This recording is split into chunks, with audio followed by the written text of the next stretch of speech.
Iiraaniyiinta oo iyadana markoodii ugu horeysay jawaab celin xooggan ka bixiyay weerarkii lagu qaaday saakadii hore.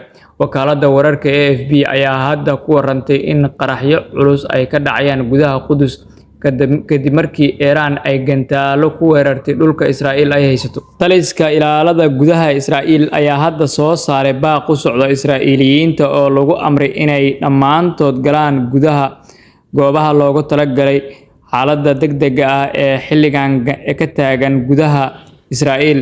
Gantaalada Iiraan ayaa ku dhacaya gudaha Israa'iil.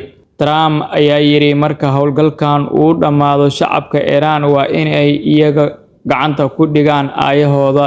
Tani waa fursad. Gantaalada Iiraan ayaa ku dhacaya waqooyi galbeed ee dhulka ay haystaan Israa'iiliyiinta halkaa oo lagu arkay qiiq shidan meelaha qaar sida ay wareysay warbaahinta Israa'iil. Ciidanka militariga Israa'iil ayaa hadda ku dhawaaqay in Israa'iil wajahayso weerar ballaaran oo Iiraan adeegsanayso gantaalada guuxooda ka dheereeya kuwaas oo lagu qaaday gudaha Israa'iil. Gantaalada Iiraan ayaa beegsanaya dhammaan dhulka ay haysato Israa'iil halkaa oo laga shiday nidaamka digniinta ee weerarada.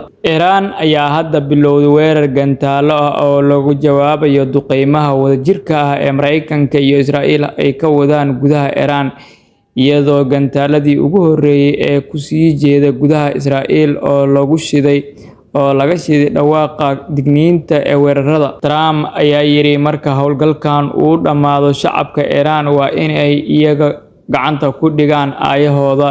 Tani waa fursad. Trump ayaa yiri marka howlgalkan uu dhamaado shacabka Iiraan waa in ay iyaga gacanta ku dhigaan aayahooda. Tani waa fursad.